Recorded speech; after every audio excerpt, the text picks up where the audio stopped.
I understand your request for a realistic historical terror psychological suspense story set in the United States during slavery times, specifically around 1838. You'd like the story to convey a message about freedom while creating suspense and psychological terror for the listener. I'll create this in English, divided into 4 blocks of approximately 1,900 to 2,000 words each, without using artifacts. The spring air hung heavy over Willow Creek Plantation as Carolina Maxwell stared out the window of her modest cabin. At 22, she had seen enough cruelty to last several lifetimes, but nothing could have prepared her for what awaited her now that her uncle had returned from Charleston. 6 months ago, Ezekiel Maxwell had inherited this land and everyone on it after her father's sudden death from fever. Carolina's status had changed overnight from privileged daughter to property. The plantation sprawled across 800 acres of fertile South Carolina soil, 40 miles inland from Charleston. Once her childhood home, it had transformed into her prison. Technically, she remained free, one of the few white residents among the 120 enslaved souls who worked the fields. But her uncle had made it abundantly clear that her freedom existed only at his pleasure. "Miss Carolina," a hushed voice called from behind her cabin door. "He's asking for you at the main house." Carolina recognized Ruth's voice, a middle-aged woman who had been her mother's personal maid before consumption had taken her mother 5 years earlier. Ruth's eyes carried decades of witnessed horrors, yet somehow still held compassion. "Tell him I'll be there shortly," Carolina replied, pinning up her dark hair and straightening her faded blue dress, once fine, now worn thin from daily wear. As Carolina followed the dirt path toward the white-columned mansion, she felt eyes watching her from the slave quarters. The enslaved people regarded her with a mixture of pity and wariness. They understood her precarious position, not quite family, not quite property, but entirely at her uncle's mercy. The recent whispers about her uncle's plans terrified her more than anything she had faced since his arrival. Ezekiel Maxwell sat at the mahogany dining table, his Bible open before him, fingers tracing passages as if searching for divine guidance. At 53, he cut an imposing figure, tall, broad-shouldered with a thick beard shot through with grey. His eyes, cold and calculating, lifted to meet hers as she entered. "Punctuality has never been your strong suit, niece," he said, closing the Bible with a gentle reverence that contrasted sharply with the hardness in his voice. "I came as soon as I was called, Uncle," Carolina replied, keeping her tone neutral. "Do you know why God created woman, Carolina?" he asked, not waiting for her response. "For companionship and fruitfulness, to multiply and subdue the earth." His fingers tapped rhythmically against the leather-bound cover. "Your father was weak. He allowed sentiment to override good business sense." Carolina remained silent, having learned that her uncle's rhetorical questions required no answers. She noted the papers spread across the table. Ledgers, accounts, and what appeared to be correspondence from slave traders. "This plantation is bleeding money," Ezekiel continued. "Your father's refusal to properly manage his breeding stock has left us with an aging workforce. Charleston traders are paying premium prices for young, strong field hands and house servants." He looked up at her, his expression unreadable. "We must replenish our stock." A chill ran through Carolina despite the warm spring air. "I don't understand what that has to do with me." Ezekiel smiled thinly. "You have Maxwell blood, good breeding, strong constitution, intelligence." His eyes traveled over her in a way that made her skin crawl. "You've reached a suitable age." The implication hung in the air between them. Carolina felt her throat constrict, breath coming in short gasps. "You can't possibly mean—" "I've selected Isaiah for you," Ezekiel interrupted, as if discussing the weather. "Strong back, intelligent, good teeth. His offspring fetch high prices." Isaiah, one of the field workers brought in from another plantation last summer. Barely older than Carolina herself, with quiet dignity, despite the scars that marked his back from previous masters. "This is monstrous," Carolina whispered. "My father would never—" "Your father is dead," Ezekiel snapped, standing suddenly. "And his foolish management nearly bankrupted this plantation. I'm being generous, allowing you to remain here rather than sending you to my associates in New Orleans." He softened his tone, adopting an almost paternal manner. "This arrangement benefits everyone. The children will bring good prices, improving our finances. Isaiah will receive better treatment, and you, my dear niece, will fulfill your God-given purpose." Carolina's hands trembled. "I won't do it." Ezekiel's expression hardened. "Then perhaps you'd prefer I sell Ruth and her daughter Martha to the traders heading to Mississippi tomorrow. I understand the sugar plantations there work their people until they drop." He picked up the Bible, holding it reverently. "The Lord gives us difficult choices to test our faith. Deuteronomy teaches us that blessing comes from obedience." The threat hung between them. Carolina thought of Ruth, who had practically raised her after her mother died, and 15-year-old Martha, still innocent despite the harshness of plantation life. "You have until sundown to consider your position," Ezekiel said, dismissing her with a wave. "I suggest you pray for guidance." Outside, Carolina stumbled toward the live oak tree where she had played as a child. Her mind raced with impossible choices: to submit to her uncle's breeding scheme or condemn Ruth and Martha to a fate likely worse than death. "Miss Carolina?" A soft voice startled her. Isaiah stood a respectful distance away, hat in hand. At 25, he carried himself with quiet dignity, despite the brutal life he had endured. "I heard what Massa Ezekiel planning. I wanted you to know I never agree to this." Carolina wiped away tears. "He'll whip you if you refuse." "Wouldn't be the first time," Isaiah replied, a flash of defiance in his dark eyes. "But I won't be part of forcing you." Their eyes met in shared understanding, both pawns in Ezekiel's twisted game. For the first time, Carolina fully comprehended what the enslaved people on her father's plantation had always known: the complete vulnerability of having one's body controlled by another. "There has to be another way," Carolina whispered, more to herself than to Isaiah. "There's talk," Isaiah said, his voice dropping even lower. "Some folks planning to run, following the drinking gourd north. The Underground Railroad." Carolina had heard rumors, whispers among the house servants. Her father had turned a blind eye to such talk, but Ezekiel would show no such mercy. "When?" she asked, hardly believing her own question. 3 nights from now. New moon." Isaiah hesitated. "It's dangerous, Miss Carolina, especially for someone like you who ain't used to hardship." Carolina thought of Ruth and Martha, of the dozens of others whose lives hung in the balance of her uncle's cruel calculations, of her own body, now viewed as merely another asset to exploit. "Tell me what I need to do," she said with newfound resolve. As dusk approached, Carolina returned to the main house. Her uncle sat in the study, ledgers open before him, pipe smoke curling toward the ceiling. He looked up expectantly. "I've prayed on it, Uncle," Carolina said, forcing her voice to remain steady. "I'll do as you ask, but I have conditions." Ezekiel raised an eyebrow, amused by her presumption. "You're hardly in a position to negotiate. Ruth and Martha are to remain here, working in the house, not the fields," Carolina continued, as if he hadn't spoken. "And I want Isaiah moved from field work to the stables. His hands are too valuable for cotton picking." A slow smile spread across Ezekiel's face. "Developing an interest in your breeding partner already.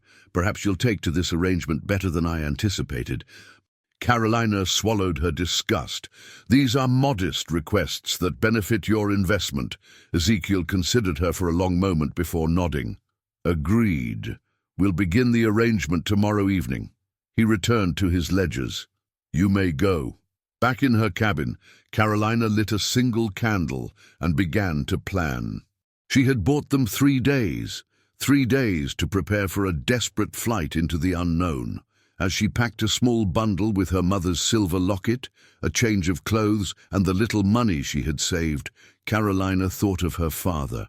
Would he understand her choice, to align herself with the very people he had owned, against her own blood? Outside her window, the plantation lay quiet under a blanket of stars. Somewhere in the slave quarters, others were making similar preparations, risking everything for a chance at freedom. Carolina extinguished her candle and knelt beside her bed in genuine prayer, not to her uncle's god of subjugation and control, but to whatever force might guide them safely through the dangerous nights ahead. 3 days, 72 hours, until they made their bid for freedom. Until then, she would have to play the role her uncle had assigned her, the compliant niece, resigned to her fate. The thought made her stomach turn, but the alternative was unthinkable. As she closed her eyes, Carolina whispered a promise to herself and to all those who would journey with her. "We will be free or die trying." The following morning dawned with oppressive heat unusual for early April. Carolina woke before sunrise, her fitful sleep providing little rest. Today marked the beginning of her performance, convincing Uncle Ezekiel of her compliance while secretly preparing for escape. She dressed simply in a cotton work dress, braided her hair severely, and steeled herself for the day ahead. At the main house, Ezekiel sat at breakfast, Bible propped open beside his plate as he shoveled eggs into his mouth. He looked up as Carolina entered, nodding with approval at her prompt appearance. "I've instructed Ruth to prepare the old overseer's cottage for you," he said between bites. "More privacy there. Isaiah will be moved to the adjoining quarters this afternoon." He smiled thinly. "You see, I can be reasonable when met with obedience." Carolina forced herself to nod. "Thank you, Uncle. We'll have Reverend Whitmore visit next Sunday to provide spiritual guidance," Ezekiel continued. "He understands the biblical principles behind our arrangement. Hagar bore children for Abraham when Sarah could not, after all." He tapped the Bible meaningfully. "There are precedents for what we're doing."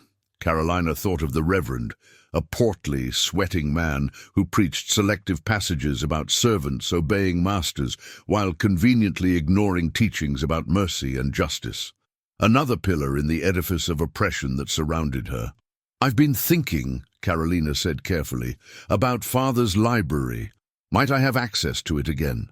The days will be long, and reading would provide suitable occupation." Ezekiel considered this. Nothing too stimulating. Female constitutions are easily overwrought.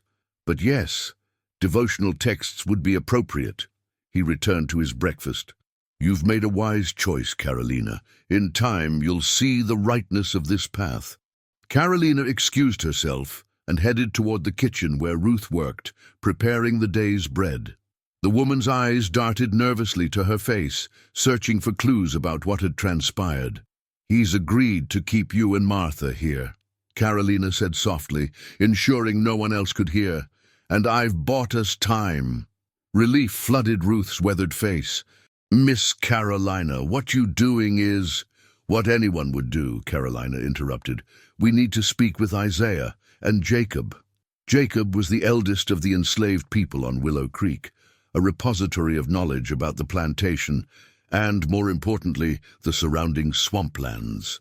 If anyone could guide them safely away from the plantation, it would be him. The day passed in a blur of furtive preparations disguised as normal activities.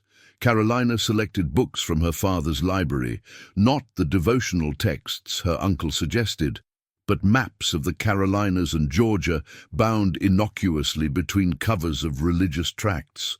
She visited the kitchen gardens, seemingly to select herbs, but actually to pocket seeds that might sustain them on their journey. Every action calculated, every movement observed.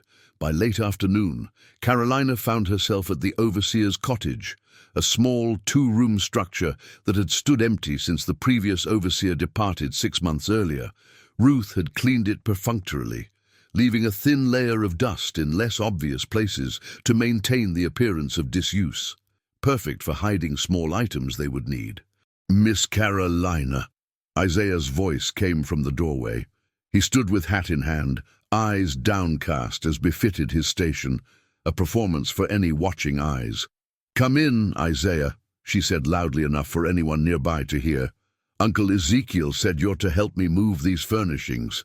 Once inside, With the door closed, they spoke in hushed tones. "Jacob says we leave tomorrow night, not in 3 days," Isaiah whispered urgently. "Patrollers been seen near the north property line. Might be they suspect something." Carolina's heart quickened. "So soon? But we're not ready." "We won't never be ready, Miss Carolina, but waiting makes it more dangerous." Isaiah's eyes held hers steadily. "Jacob says 12 people coming. More than that gets noticed. 12 souls making a desperate bid for freedom, and now she would be the 13th. The odds seemed impossible, yet staying had become unthinkable. "Ruth and Martha?" Carolina asked. "They coming, and the twins from the south field, Eli from the stables, Sarah and her boy, old Jacob, me and you." Isaiah counted on his fingers. "That's 10. Then there's Bessie, who works the big house laundry, and her man Thomas." Carolina mentally calculated supplies, distances, dangers. "We'll need food, medicine for the journey." "Already being gathered," Isaiah assured her. "But we need something else. Something you might help with." He lowered his voice further. "Papers. Without them we'll be stopped before we reach the Tennessee border. Freedom papers. Documents stating that the bearer was legally free. Forgeries meant hanging if caught, but without them, their journey would end at the first checkpoint." "I've seen my father's handwriting on manumission papers," Carolina said slowly. "I could perhaps copy it, but we'd need the proper paper, seals." "Jacob says check your father's study. Hidden compartment in the desk. Your father, he wasn't always as hard as he seemed." Isaiah's words hung in the air, a suggestion that perhaps Thomas Maxwell had harbored secrets of his own. Night fell with agonizing slowness. Carolina joined her uncle for dinner, maintaining the charade of resigned acceptance to her fate. Ezekiel drank heavily with dinner, quoting scripture with increasing slurring as the evening progressed. "Your first child should fetch at least $1,500, he said, swirling brandy in his glass. "More if it's a boy. Good bloodlines on both sides." He studied her face. "You might even develop affection for Isaiah. He's not unintelligent for his kind." Carolina forced herself to nod, bile rising in her throat. "I'm sure it will be as God intends." Ezekiel smiled indulgently. "That's the proper attitude, niece.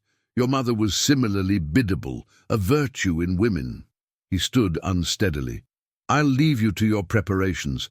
Isaiah will attend you in the cottage tomorrow evening." After Ezekiel retired, Carolina slipped into her father's study. Moonlight filtered through the windows, casting long shadows across the mahogany desk where she had sat as a child, watching her father work. She ran her fingers along the underside of the desk, searching for any irregularity. Near the back right corner, her fingers caught on a small lever. With a soft click, a narrow drawer slid open beneath the main drawer. Inside lay several folded papers, a small seal press, and a letter addressed to her in her father's handwriting. With trembling fingers, Carolina broke the seal. "My dearest daughter," the letter began, "if you are reading this, I am gone, and you have discovered what I could never admit in life. The institution into which we were both born is an abomination before God and man. For years I have secretly assisted certain souls to freedom, a pitiful atonement for the sin of ownership.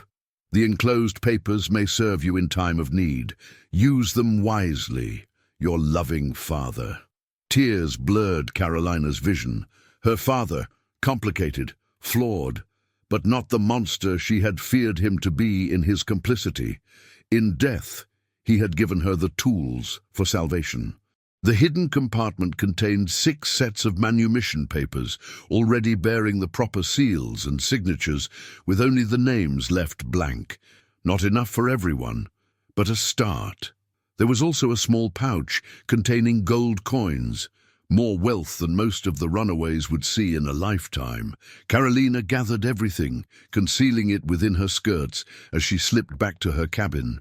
There, by candlelight, she carefully filled in names on the papers: Ruth, Martha, the young twins from the South Field, who would never survive the brutal cotton harvests. The most vulnerable first. For the others, including herself and Isaiah, she would need to create convincing forgeries before tomorrow night. Sleep eluded her as she worked through the night, copying her father's distinctive handwriting, carefully aging the paper by various methods she had observed in her father's study. By dawn, she had created passable documents for everyone except herself. For her own journey, she would rely on her appearance and speech, privileges of whiteness that might shield her where papers would not. As the first light of morning crept across the horizon, Carolina hid the papers and coins in a hidden pocket she had sewn into her traveling skirt. Tomorrow night they would flee, 13 souls seeking the dim promise of freedom in the north. Today, she would need to continue the performance of compliance, perhaps the most difficult role she had ever played. The day passed in excruciating slowness. Carolina felt her uncle's eyes following her as she moved about the plantation, his satisfaction at her apparent submission palpable. She visited Ruth in the kitchen, passing her a small package of medicine wrapped in cloth, while pretending to sample the day's baking. She walked the grounds, memorizing landmarks they would use to navigate in darkness. Every action calculated, every step bringing them closer to flight. As evening approached, Carolina retreated to the overseer's cottage as instructed. She arranged the small space with painful attention to detail, a charade for her uncle's benefit when he would inevitably inspect it the following day. On the bed, she placed a small Bible, open to Genesis and the story of Hagar, a bitter reference her uncle would appreciate. At dusk, Isaiah appeared at the door, carrying firewood as a pretext. Once inside, he spoke quickly. "We leave at midnight. Meet at the old oak by the North Creek." His eyes were bright with tension. "Jacob says travel light, only what you can carry without tiring." Carolina nodded. "I have papers for everyone, not all perfect, but they might pass inspection if we're not scrutinized too closely." Isaiah's expression shifted to one of wonder. "How did you—" He shook his head. "Your father. He helped others before, didn't he?" "It seems he did," Carolina replied softly, "though not enough." Isaiah hesitated. "Miss Carolina, once we go, there's no coming back. Even if we make it north, you'll be giving up everything you know. Your position, your inheritance." "What inheritance?" Carolina interrupted bitterly. "A system built on suffering? Wealth created from stolen lives?" She shook her head firmly. "I choose freedom for all of us." As Isaiah left, maintaining the pretense of their arrangement, Carolina watched the last light fade from the sky. In a few hours, they would risk everything on a desperate journey toward an uncertain future. The cottage felt suddenly stifling, its walls closing in around her like a coffin.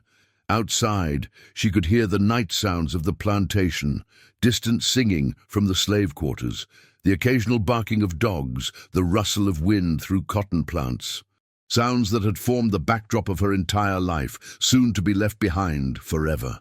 Carolina packed her final items: a small knife that had belonged to her mother, a change of clothes, the forged papers, and her father's letter. Everything else, the fine dresses, the books, the trinkets of privileged childhood, would remain behind, artifacts of a life she was choosing to abandon. As midnight approached, Carolina changed into traveling clothes, sturdy boots, dark skirt, and a plain blouse that would attract minimal attention. She plaited her hair tightly and covered it with a simple bonnet. Nothing about her appearance should draw notice. With one final glance around the cottage, Carolina slipped into the darkness, leaving behind the facade of compliance. Ahead lay danger, uncertainty, and the faint promise of freedom. Behind her only the certainty of moral corruption. The choice, when framed this way, was no choice at all. The night embraced her as she moved silently toward the old oak, where 12 others waited to begin their desperate flight from bondage. Together, they would face whatever dangers lay ahead: slave catchers, hostile terrain, starvation, betrayal. But they would face it as people making their own choices for perhaps the first time in their lives. The old oak's massive branches spread like protective arms over the small group gathered in its shadow. Carolina counted 11 figures, one short of their expected number.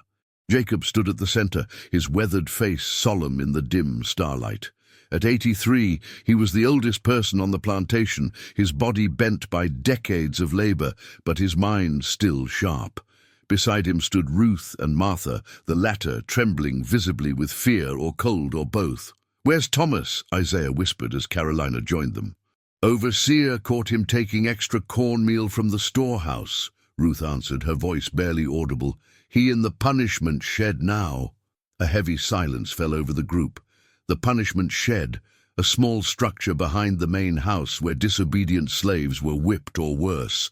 No one could rescue Thomas without alerting the entire plantation. One man's freedom would be sacrificed so that 12 might escape. "We can't wait," Jacob said finally, his voice carrying the weight of countless impossible decisions made over a long life of bondage.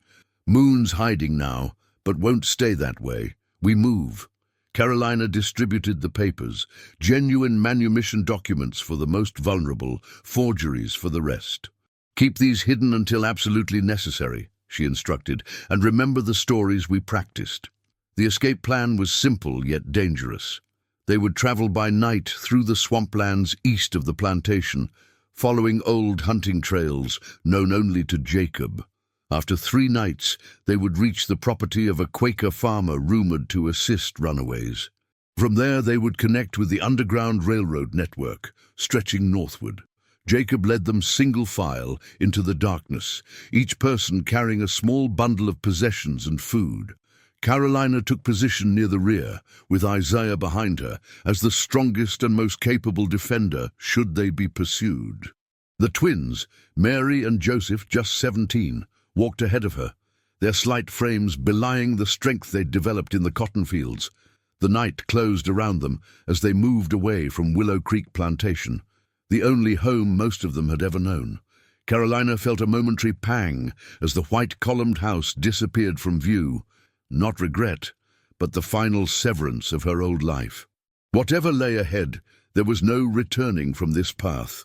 For 2 hours they walked in near-total silence, communicating only through touch and occasional whispered words. The terrain grew increasingly difficult as they entered the swampland, soggy ground giving way beneath their feet, cypress knees threatening to trip the unwary, the distant sounds of splashing that might be alligators or other swamp creatures. Jacob navigated with uncanny precision, occasionally stopping to examine moss growth on trees or to test the ground ahead with a long stick. Despite his age, he moved with the surety of intimate knowledge. This journey was not his first. "There's a shallow crossing ahead," Jacob whispered back along the line. "Water up to your knees. Step exactly where I step. Quicksand to either side." One by one, they followed Jacob into the black water. Carolina gasped as the cold swamp water soaked through her skirts, but kept moving. Behind her, she heard Martha whimper softly as something brushed against her leg beneath the surface. "Snake," Isaiah murmured reassuringly. "Just a water snake, not the biting kind." They emerged on firmer ground, clothes sodden and heavy, but spirits intact. Jacob pointed to a distant rise where cypress trees grew densely. "Rest there till first light," he said. "Then we hide through the day." As they settled beneath the cypress canopy, Carolina realized how utterly exhausted she was. The constant tension of the previous days, the sleepless night creating forgeries, and now hours of difficult travel had drained her completely. Yet sleep seemed impossible with danger surrounding them. Isaiah took first watch, positioning himself where he could see the approach from the direction of the plantation. The others arranged themselves in small groups, sharing body heat against the damp chill. Carolina found herself between Ruth and Martha, the 3 of them huddled together like family. "Miss Carolina," Martha whispered, her young face solemn in the darkness. "What if they catch us?" An honest question deserving an honest answer. "Then we face whatever comes together," Carolina replied softly. "But they won't catch us if we're smart and careful." "My baby brother got sold to Mississippi last year," Martha continued. "Mama says maybe we find him when we get free." Ruth hushed her daughter gently. One step at time, child. First, we get north. Carolina closed her eyes, listening to the nighttime chorus of frogs and insects. Somewhere in the vast darkness behind them, Uncle Ezekiel slept, unaware that his property and his breeding plans had slipped away. By dawn, he would discover their absence. By mid-morning, he would organize pursuers. The hounds would be released, picking up their scent where it was still fresh. This knowledge hovered at the edges of her consciousness as exhaustion finally claimed her. Carolina woke to Isaiah's hand gently shaking her shoulder. The grey light of dawn filtered through the cypress trees, casting dappled shadows across the small clearing where they had rested. "Need to move deeper into the swamp," he whispered. "Jacob says there's a dry island 1/2 mile east." "Better hiding." They gathered their belongings quickly, leaving no trace of their presence. Jacob led them through increasingly difficult terrain, deeper water, thicker undergrowth, treacherous footing. The twins supported Jacob when his strength seemed to falter, their young arms steady beneath his bony elbows. By mid-morning, they reached what Jacob called the island, a raised mound of relatively dry land in the midst of the swamp, thick with vegetation that would conceal them from searching eyes. Here, they would wait out the daylight hours before continuing their journey after nightfall. "They'll be looking by now," Eli said, voicing what everyone was thinking. A stable hand in his 30s, Eli had attempted escape once before, 3 years earlier. The scars on his back testified to the consequences of his failed bid for freedom. "Dogs can't track through water," Jacob replied. "That's why we cross the stream 3 times. But still, we stay quiet. Sound carries far in the swamp." They arranged themselves in the center of the island, distributing the meager food they had brought: cornbread, dried apples, strips of salt pork. Carolina realized this might be their last proper meal for days. Who knew what lay ahead on their journey north? As they ate in silence, Carolina observed her companions, people she had known all her life, yet never truly seen.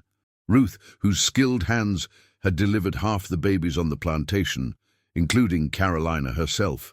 The twins, who sang hymns in perfect harmony during Sunday services. Eli, who could calm even the most temperamental horse with his gentle touch. Bessie, whose fingers moved so deftly with needle and thread that her mending seemed to magically appear. Sarah and her 7-year-old son David, both bearing identical birthmarks on their left temples. And Isaiah, whose quiet strength had already proved vital to their escape. These were not property, but people, complex, skilled, loving people whose humanity had been denied by the system that had enriched her family for generations. The shame of this complicity burned within her. "I'm sorry," Carolina said suddenly, breaking the silence. 12 pairs of eyes turned toward her. "For everything my family has done, for not seeing sooner, for benefiting from your suffering." An uncomfortable silence followed. Then Jacob spoke, his voice carrying the weight of decades. "Ain't no white person ever said that to me before," he said slowly. "But words don't free nobody. Actions do." He nodded toward the paper she had provided, toward the journey they were undertaking together. "You choosing actions now? That counts for something." The day crawled by with excruciating slowness. The heat intensified, bringing mosquitoes and biting flies that tormented them relentlessly. They took turns keeping watch, scanning the surrounding swamp for any sign of pursuit. By mid-afternoon, distant sounds drifted toward them, men's voices, dogs barking, the occasional splash of movement through water. "Patrollers," Jacob whispered. "Stay still.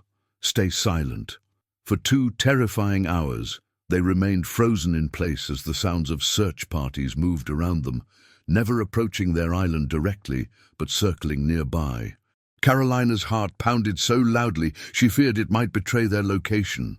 Beside her, Martha silently wept, tears streaming down her face as Ruth held her tightly. Eventually, the sounds faded as the search parties moved westward, following false trails Jacob had deliberately left during their journey. As dusk approached, the tension in their hiding place gradually eased. They'll be back tomorrow with more men, Jacob said matter-of-factly. We need to be far from here by then. They gathered their belongings as night fell, preparing for another long march through the swamp.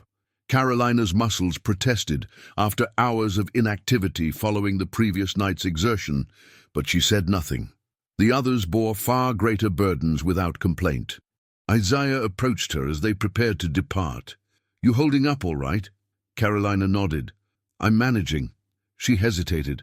"Isaiah, I need to ask you something. My father, did he help others before? Jacob seems to know these paths well." Isaiah glanced toward Jacob, then back to Carolina. "Your father wasn't like most. Last few years, some folks disappeared from Willow Creek. 1 or 2 at a time, always the ones who'd been treated worst. Your father would rage for show, send out search parties that never found nothing." A ghost of a smile crossed his face. Jacob would always be sick those days. Too sick to work, but come night, he'd be gone for hours. The pieces aligned in Carolina's mind. Her father's hidden cache of manumission papers, Jacob's intimate knowledge of escape routes, the secret collaboration between master and slave to undermine the very system that defined their relationship. "Why didn't my father free everyone?" Carolina asked, the question that had haunted her since discovering his secret assistance. "One man can't change everything without destroying himself," Isaiah replied. "Your father did what he could, I reckon, more than most, less than some." He adjusted the small pack on his shoulder. Time to move. Their second night of travel proved even more difficult than the first. The terrain grew more challenging as Jacob led them deeper into the swamp, away from any paths that patrollers might know. They waded through chest-deep water in places, climbed over fallen cypress trees, and skirted sinkholes that could swallow a person whole. Near midnight, disaster struck.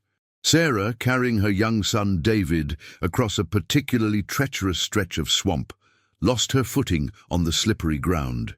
Both went under the black water with barely a splash. Isaiah and Eli dove immediately toward the spot where they had disappeared, feeling blindly in the murky depths. Seconds stretched into an eternity before Isaiah surfaced, David clutched tightly in his arms. The boy coughed and sputtered, expelling swamp water from his lungs, but Sarah remained missing. "I can't find her," Eli gasped, diving again and again. "The current's too strong under the surface." For 15 desperate minutes, they searched the area, hoping against hope that Sarah had perhaps surfaced elsewhere and made it to shore.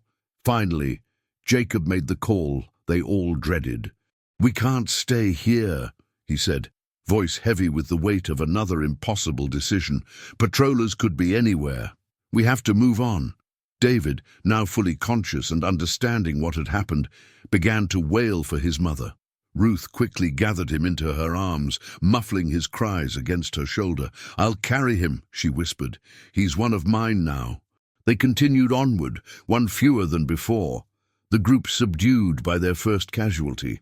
Carolina felt the loss acutely. Sarah had been kind to her during the difficult months after her father's death, sneaking extra food to her cabin when Ezekiel had restricted her meals as punishment for perceived insolence. By dawn, they had reached their second hiding place, an abandoned hunter's cabin so dilapidated and overgrown that it was nearly invisible among the cypress trees. Here they would spend their second day, resting and recovering before the final night's journey to the Quaker settlement. Inside the cabin, they found evidence of previous occupants, a crude sleeping platform, remnants of a fire in the small hearth, a broken clay jar that still held a few dried beans. This place had sheltered runaways before them. As they settled in, Ruth cradled the now sleeping David, humming softly to keep him calm. The others collapsed where they could, exhaustion overcoming fear. Carolina found herself next to Isaiah near the single glassless window, both positioned to keep watch. "What will happen when we reach the north?" Carolina asked quietly. "Will we truly be free?" Isaiah considered the question. "Free from chains, maybe. But I heard even in the north, colored folks ain't treated like they fully people. Better than here, but not equal." He glanced at her. "Will be harder for you in some ways. Southern white woman traveling with Negroes. People will talk, make assumptions. Let them, Carolina replied with sudden fierceness. I've lived my whole life inside a lie. At least now I'm choosing my own path. As the others slept, Carolina and Isaiah maintained their vigil, watching the surrounding swamp for any sign of pursuit. In the distance, they occasionally heard voices or dogs, but the sounds remained far off, the searchers following false trails or giving up in the face of the swamp's dangers. We might actually make it, Isaiah whispered, as noon approached with no sign of immediate danger. Carolina nodded. 2 more days, first to the Quaker farm, then onward through the network. And then? Isaiah asked.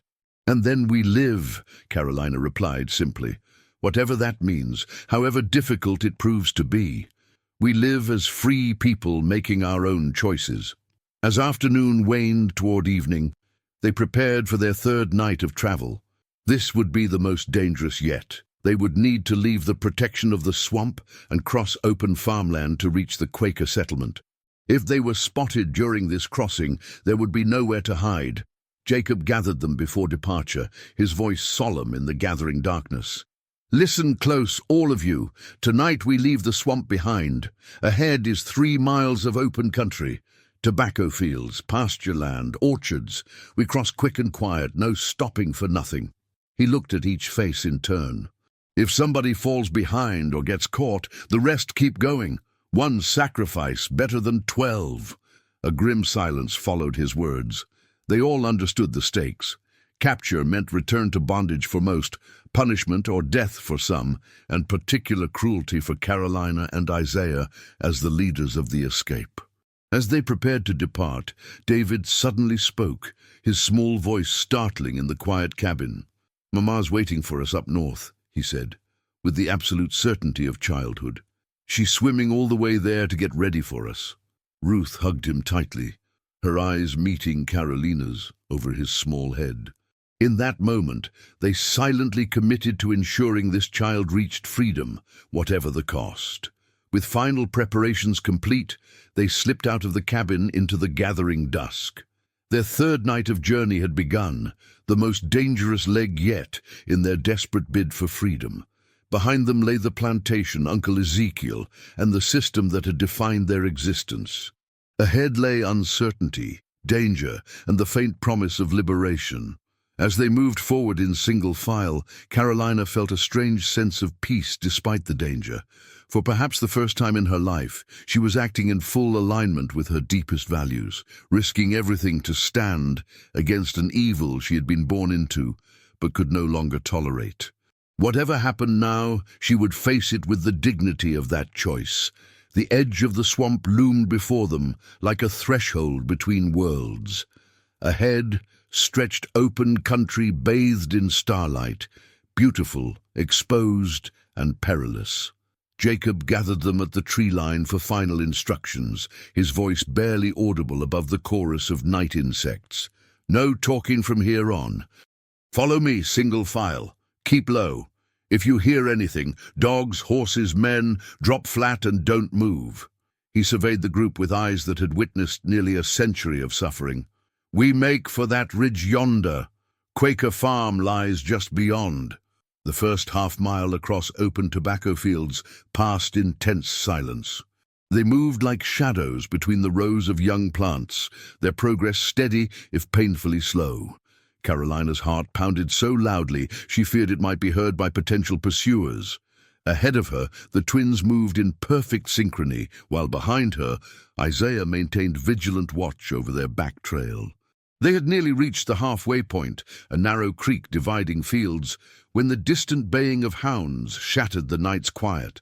"Dogs," Eli whispered unnecessarily, fear evident in his voice. "Into the water," Jacob commanded. "Quick now, it'll mask our scent."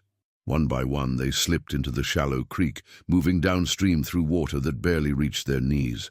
The twins helped Jacob, whose aged limbs struggled against the current. Ruth carried David, keeping his head above water, as they waded carefully over the slippery creek bed. For nearly 20 minutes they followed the watercourse, the sounds of pursuit growing neither louder nor fainter. Then Jacob led them out onto the far bank, toward an apple orchard whose trees might provide some cover. "We can't outrun dogs," Bessie whispered, giving voice to the fear gripping them all. "Don't need to outrun," Jacob replied, "just need to confuse." From his pocket he produced small packets wrapped in oiled cloth. "Pepper and tobacco dust. Ruins a dog's nose for hours." He distributed the packets quickly. "Sprinkle behind you every 50 steps from here on. Not too much, just enough." The strategy seemed to work. As they moved through the orchard, the baying of the hounds became erratic, then confused, the animals losing the scent trail repeatedly, but the respite proved temporary. As they reached the edge of the orchard, new sounds reached them. Horses approaching from the east, men's voices calling to each other. "Patrols circling to cut us off," Isaiah murmured. "They're guessing our destination." Jacob nodded grimly. "Change of plan, we split up." Murmurs of dismay rippled through the group, quickly silenced by Jacob's raised hand. "Two groups. Better chance one makes it through." He pointed to the distant ridge that marked their destination. "I'll take Ruth, Martha, David, and the twins straight on. Isaiah, you take Miss Carolina, Eli, and Bessie around to the west. Circle back when you're clear." Carolina started to protest, but Isaiah's hand on her arm stopped her. This was Jacob's territory. His judgment had kept them alive thus far. "Papers," Carolina whispered, quickly redistributing the forged manumission documents so each group had proper documentation. To Jacob, she handed her father's letter and half the gold coins, "just in case we don't both make it." The group separated with minimal farewells, each knowing that lingering would endanger all. Carolina watched Jacob lead his group northward before following Isaiah westward through a stand of young pines that offered minimal concealment. They had traveled perhaps a quarter mile when shouts erupted behind them, followed by the crack of a rifle shot. "They've spotted Jacob's group," Eli gasped.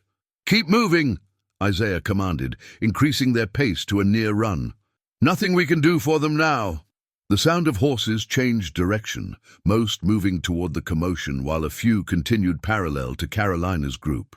For nearly an hour, they played a deadly game of hide-and-seek with the patrollers, changing direction frequently, using every bit of cover the landscape offered. Dawn was approaching when they finally spotted the Quaker farmhouse in the distance, a whitewashed structure nestled against the morning horizon. Between them and safety lay 100 yards of open meadow, impossible to cross unseen in the growing light. "We wait for full dark tomorrow," Isaiah decided. "Find cover and rest during daylight." They retreated to a small gully choked with brambles, uncomfortable but well concealed. As they settled into their hiding place, Carolina found herself wondering about Jacob's group. Had they escaped the patrol? Had they reached the farm ahead of them, or had they been captured, perhaps even killed in the pursuit? The day passed with excruciating slowness. Heat built in their cramped hiding place, insects tormented them relentlessly, and thirst became their constant companion as their water supply dwindled. Twice, riders passed nearby, close enough that the fugitives could hear fragments of conversation. "Checked the north boundary. Can't have gone far. Maxwell offering 500 for his niece alone. Uncle Ezekiel had placed a bounty on her head." Carolina shouldn't have been surprised, yet the confirmation of her uncle's vindictiveness sent a chill through her despite the heat. As dusk finally approached, Bessie grew increasingly agitated. "I can't stay here another minute," she whispered. "My legs are cramping something fierce." "Just a little longer," Isaiah soothed. "Wait for full dark." But Bessie's patience had reached its limit. Before anyone could stop her, she stood and climbed out of the gully, stretching her limbs in plain view. The reaction was immediate.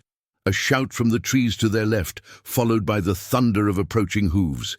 Eli lunged after Bessie, pulling her back into the gully, but the damage was done. They had been spotted. "Run for the farm," Isaiah commanded, pushing Carolina ahead of him. "Now! Don't stop for anything." They burst from their hiding place like startled deer, sprinting across the open meadow toward the distant farmhouse. Behind them, riders converged from multiple directions, the gap closing with each passing second. 50 yards from the house, a rifle shot cracked through the evening air. Eli stumbled, then fell, clutching his leg. Bessie screamed and turned back toward him. "Go!" Eli shouted, waving them onward. "I'll slow them down."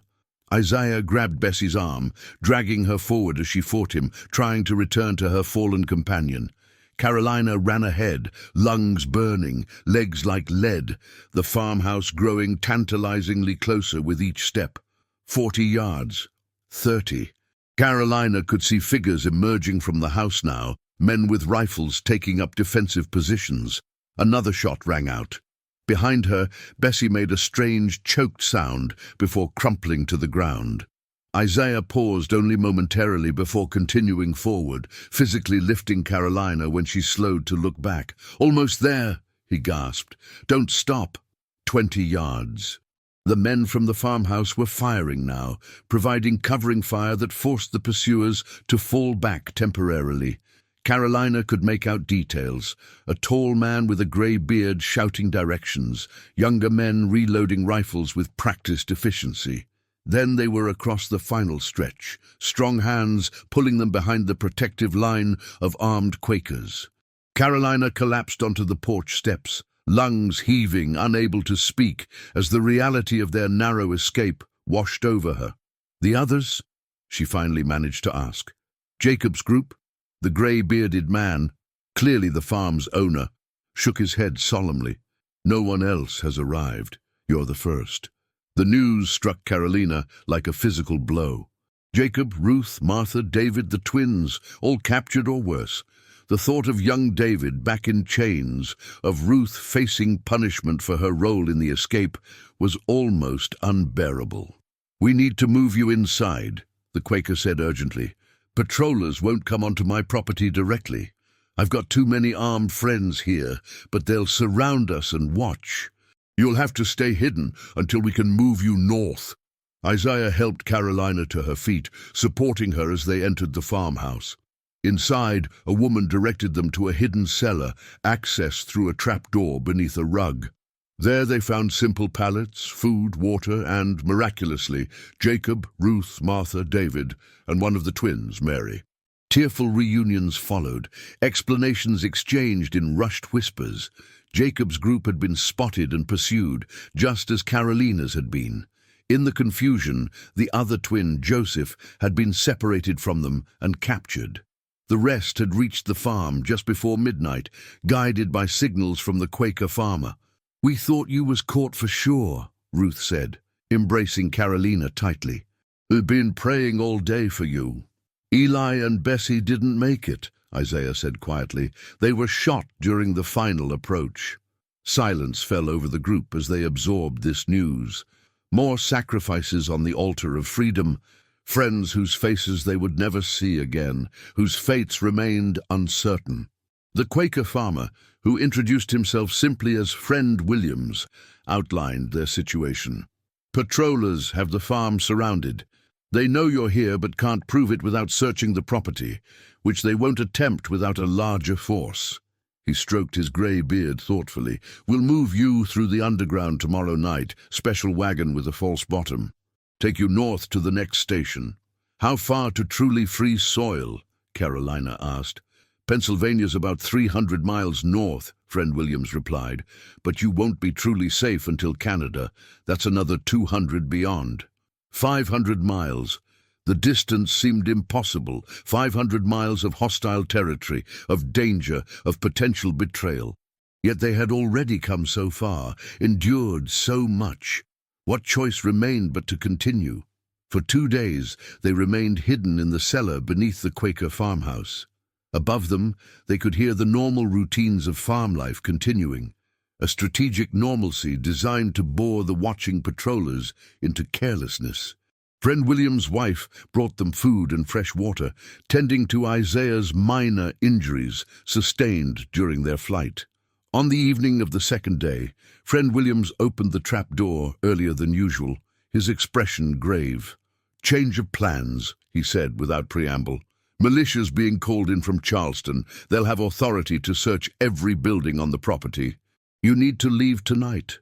"The wagon?" Isaiah asked, Friend Williams shook his head. Too risky with the roads being watched. You'll go on foot through the woods on my northern boundary. My son will guide you to the next station, farm about 15 miles from here. Carolina felt despair threatening to overwhelm her. After all they had endured, to be forced back into the wilderness seemed cruel beyond measure. Yet the alternative, capture and return, remained unthinkable. As they prepared to depart, gathering the few possessions they had managed to keep through their journey, Friend Williams handed Carolina a folded newspaper. "Thought you should see this," he said gently. "Arrived from Charleston this morning." The newspaper contained a notice that sent ice through Carolina's veins. Notice of execution. Thomas, slave of Ezekiel Maxwell, to be publicly hanged on April 15th for theft, incitement to rebellion, and aiding the escape of valuable property from Willow Creek Plantation. All citizens encouraged to attend this demonstration of justice. Thomas, Bessie's husband, would die for his role in their escape attempt. Another soul sacrificed for their freedom. Carolina passed the newspaper to Isaiah wordlessly, unable to speak past the knot of grief in her throat. Their departure from the Quaker farm happened under cover of complete darkness. No moon, clouds obscuring the stars, the night itself seeming to shield their escape.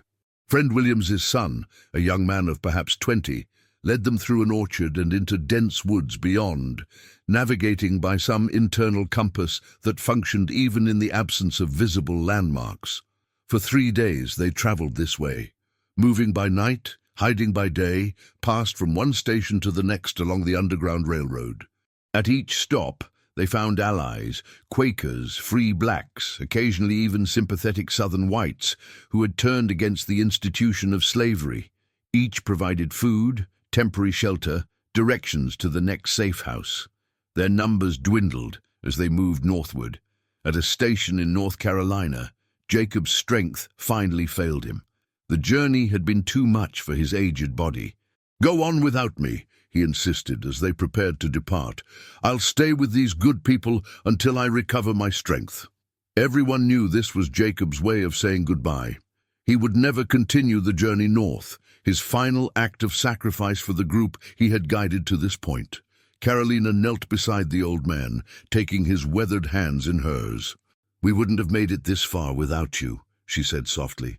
"I'll never forget what you've done for us." Jacob smiled, his eyes clear despite his physical weakness. "You remember what I told you. Words don't free nobody. Actions do." He squeezed her hands. "You keep acting for freedom, Miss Carolina. That's how you honor those we lost." 2 stations later in Virginia, Ruth and Martha made the decision to remain behind. A community of free blacks offered them permanent sanctuary and the chance to make inquiries about Martha's brother sold to Mississippi. "David needs stability," Ruth explained, "and I'm too old to keep running." She embraced Carolina fiercely. "You go on to Canada. Make a life so free that Sarah and Bessie and all the others can see it from heaven." By the time they crossed into Pennsylvania, only 3 remained of the original 13. Carolina, Isaiah, and young David, whom they had collectively adopted as their charge. The boy had proven remarkably resilient throughout the journey, rarely complaining despite the hardships, occasionally even lifting their spirits with his childlike observations and unwavering belief that freedom awaited them. Philadelphia provided their first experience of a northern city, overwhelming in its noise, its crowds, its bewildering complexity. Here they connected with a Quaker abolitionist society that provided them with new clothes, proper shoes, and most precious of all, legal documents identifying Isaiah and David as free blacks and Carolina as their employer. "These won't stand up to serious scrutiny," the Quaker woman explained as she handed over the papers, "but they should get you through routine checks on the road to Canada." They rested in Philadelphia for a week, regaining strength for the final leg of their journey. Isaiah found odd jobs on the docks, earning a small amount to supplement the dwindling supply of gold coins Carolina had brought from Willow Creek. David attended a school for colored children, his first experience of formal education. Carolina spent her days writing, documenting everything they had experienced, naming those lost along the way, creating a testament that might someday help others understand the human cost of slavery. In the evenings, she read her accounts to Isaiah, who offered corrections and his own recollections. "Why are you doing this?" Isaiah asked one night as they sat by the fire in their small rented room, David sleeping peacefully nearby. "So they're not forgotten," Carolina replied simply.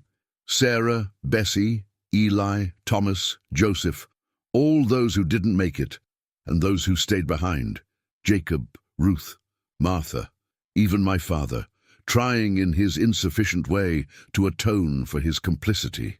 She stared into the flames. "Someone needs to remember them, to tell their stories." Isaiah nodded slowly.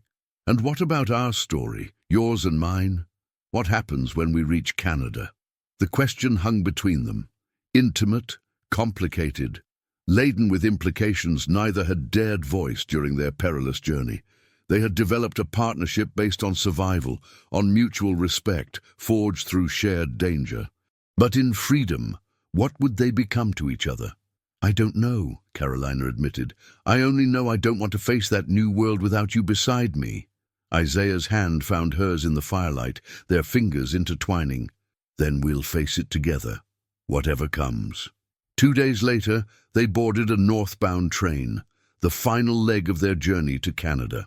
As Philadelphia receded behind them, Carolina gazed out the window at the passing landscape, farms and towns and forests so similar to those of her southern home, yet fundamentally different in one crucial aspect.